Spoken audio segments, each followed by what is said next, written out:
ഈ വീഡിയോയ്ക്കും ചിത്രത്തിനും പിന്നിലെ ഒരു കഥയുണ്ട്. വേറൊന്നല്ല, എനിക്ക് മിന്നാമിനുങ്ങ് എന്ന് പറഞ്ഞു കഴിഞ്ഞാൽ പണ്ട് മുതലേ ചെറുപ്പം മുതലേ ഭയങ്കര കൗതുകം നിറഞ്ഞൊരു കാഴ്ചയാണ്. അവരെ കാണുന്നതും പിടിക്കുന്നതും കയ്യിലിങ്ങനെ വെച്ചിട്ട് കളിക്കുന്നതും കുറച്ച് നേരം അവരുടെ കൂടെ ഇങ്ങനെ കളിച്ചിട്ട് അവരിങ്ങനെ പറക്കണതും മിന്നണതും കണ്ടിട്ട് അവരിങ്ങനെ പറത്തി വിടാനും ഭയങ്കര ഇഷ്ടമാണ്.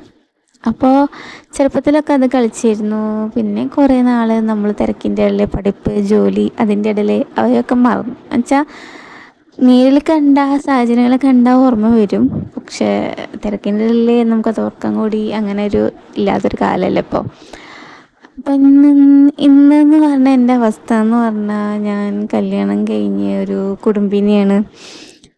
അപ്പോൾ അതൊക്കെ ആലോചിച്ച് നടക്കാമെന്ന് പറഞ്ഞാൽ ഒരു കൗതുകമാണ്. എന്നാലും പ്രകൃതിയിൽ എന്തുണ്ടായാലും അതിനെ അന്വേഷിച്ച് പിടിച്ച് നടക്കുക, അല്ലെങ്കിൽ കണ്ടാണെങ്കിൽ അത് ആസ്വദിക്കാൻ ഒരു ചെറിയൊരു ടൈം അത്ര തിരക്കേണ്ടതാണ് ഞാൻ മാറ്റി വെക്കാറുണ്ട്. അപ്പം ഇങ്ങനെ മഴക്കാലമൊക്കെ അല്ലേ ഇപ്പോൾ. അപ്പം ഇങ്ങനെ അന്തരീക്ഷത്തിലേക്കൊക്കെ നോക്കുമ്പോൾ എനിക്ക് പഴയ ഓർമ്മ വരും. പണ്ടാരോ പറയണ കേട്ടിട്ടുണ്ട്, മിന്നാമിനിങ്ങൾ നിറഞ്ഞ് കാണുന്ന ദിവസങ്ങളിലൊക്കെ മഴ പെയ്യും. അപ്പം മഴ ഇങ്ങനെ അടുത്ത് വരുന്നുണ്ട് എന്നുള്ളതിൻ്റെ അടയാളമാണ് മിന്നാമിനിങ്ങൾ നിറച്ചുള്ള സ്ഥലം എന്ന് പറയും. അത് കാണുന്ന നിമിഷങ്ങളിൽ കുറച്ച് ദിവസം കഴിഞ്ഞാലോ അല്ലെങ്കിൽ കുറച്ച് ദിവസം അടുപ്പിച്ചിട്ട് ഈ മിന്നാമിനിങ്ങൾ കണ്ടു കഴിഞ്ഞാൽ ഏതെങ്കിലും നിമിഷത്തിൽ മഴ പെയ്യാറുമുണ്ട്. അപ്പം അറിയാതെ തന്നെ അത് വിശ്വസിച്ച് പോകും. സത്യമാണ് എന്താണെന്ന് നമുക്കറിയില്ല. പണ്ടത്തെ മുത്തശ്ശിമാരും കാരണന്മാരൊക്കെ പറഞ്ഞ് കേട്ടിട്ടുള്ളൊരു പഴമക്കഥകളിലൊരു കഥയാണിത്. അപ്പോൾ ഞാൻ ഇപ്പോൾ കഴിഞ്ഞ ദിവസത്തിൽ വീടിൻ്റെ ബേക്കിൽ പറമ്പിലും മേലെ തട്ടിൻ്റെ മേലെ കയറുമ്പോഴായാലും ഞാൻ അന്തരീക്ഷത്തിൽ ചെക്ക് ചെയ്യാറുണ്ട്. ആദ്യമൊക്കെ അന്തരീക്ഷത്തിൽ ചെക്ക് ചെയ്യുമ്പോൾ ഇങ്ങനെ കുറേ അവിടെ ഇവിടെ ആയിട്ട് നിങ്ങളിങ്ങനെ മിന്നി മറിഞ്ഞ് പോകണതാണ്. ഒരു ദിവസം വീടിൻ്റെ ജനാല തുറന്നിട്ടപ്പോൾ അങ്ങനെ ജനാലിൻ്റെ ഇങ്ങനെ അടുത്തു കൂടെ ഇങ്ങനെ പറന്നു പോയി. ഇപ്പോൾ സങ്കടമായി. ഒന്ന് എൻ്റെ കൈമ വന്നിരുന്നെങ്കിൽ, അല്ലെങ്കിൽ ജനാല ഒന്ന് തൊട്ടൊക്കെയായിരുന്നു.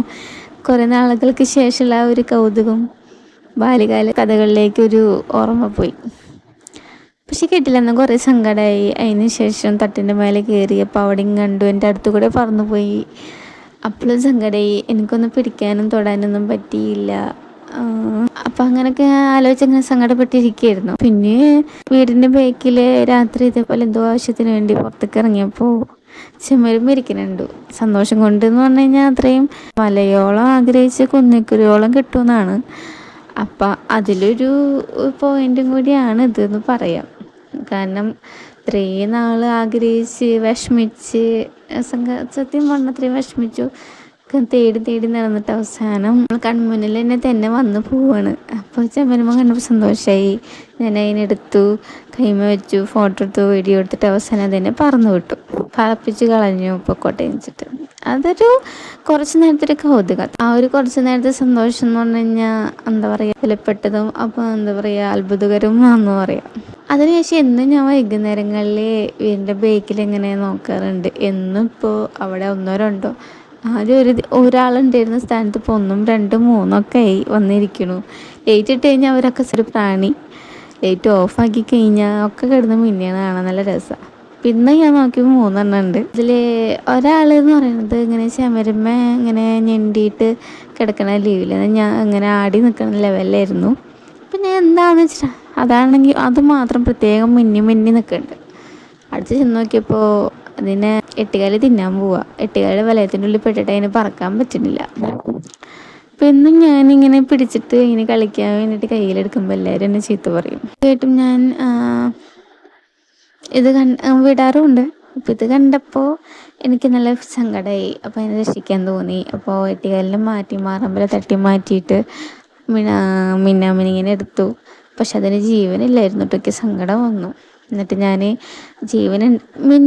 അതിൻ്റെ ലൈറ്റ് ഇങ്ങനെ കത്തുന്നുണ്ട്. അപ്പോൾ എനിക്ക് തോന്നി ജീവനുണ്ടാവും ചിലപ്പോൾ, അത് മയങ്ങി കിടക്കുകയാണെങ്കിലോ എന്ന് വിചാരിച്ചിട്ട് കുറേ തലോടി തട്ടി മാറാമ്പലൊക്കെ തുടച്ചു. കണ്ണമ്പലൊക്കെ മാറാമ്പലുണ്ടെന്ന് തോന്നുന്നു. കാരണം അത് തപ്പി പോണ പോലെ ഫീൽ ചെയ്തു. കണ്ണമ്പൽ തുടച്ചു. ചിറകൊക്കെ ഇങ്ങനെ ഒട്ടിപ്പിടിച്ചിരിക്കുക. ചിറകിങ്ങനെ പറിച്ച് തട്ടിയിട്ട് ഇങ്ങനെ പതുക്കെ പറിച്ചെടുത്തിട്ട് അങ്ങനെ വിടർത്തിച്ചു. അപ്പോൾ ഇങ്ങനെ വിടർത്താൻ പറ്റുന്നുണ്ട്. കൈ 2 ഒടിഞ്ഞു പോയി. എന്നാലും വേണ്ടില്ല, അത് പെട്ടെന്ന് ഇങ്ങനെ ചാടി എണീച്ചു. അപ്പോൾ കണ്ട സന്തോഷം പറഞ്ഞു കഴിഞ്ഞാൽ അത്രയും വിശ്വസിക്കാൻ പറ്റാത്തൊരു സന്തോഷമാണ്. ഏറെ കൗതുകകരമായിട്ട് നോക്കിക്കൊണ്ടിരിക്കുന്ന ഒരു ജീവിയായിരുന്നു.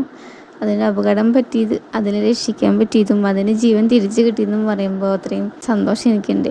ആ സമയത്ത് വീഡിയോ എടുത്തിട്ട് ഉണ്ടാക്കണമെന്നോ അതൊക്കെ ഉണ്ടെന്നുള്ളിൽ, പക്ഷെ അത്രയും അതിനും കൂടുതൽ എനിക്കിഷ്ടപ്പെട്ടൊരു ജീവി, അത് ഉള്ളിൽ ആകാംക്ഷയായിരുന്നു. അത് രക്ഷപ്പെടുമോ രക്ഷപ്പെടില്ലേ, ഉണരുമോ എന്നുള്ളൊരു വിഷമമൊക്കെ ആയിരുന്നു. ഭാഗ്യത്തിന് രക്ഷപ്പെട്ടു. അതിന് ഞാൻ എന്നിട്ട് പുറത്ത് ചേമ്പിൻ്റെ എല്ലാം കൊണ്ടിരുത്തി.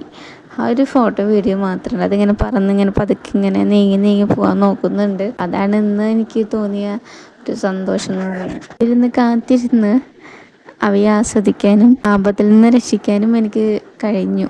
അതൊരു സന്തോഷമാണ്.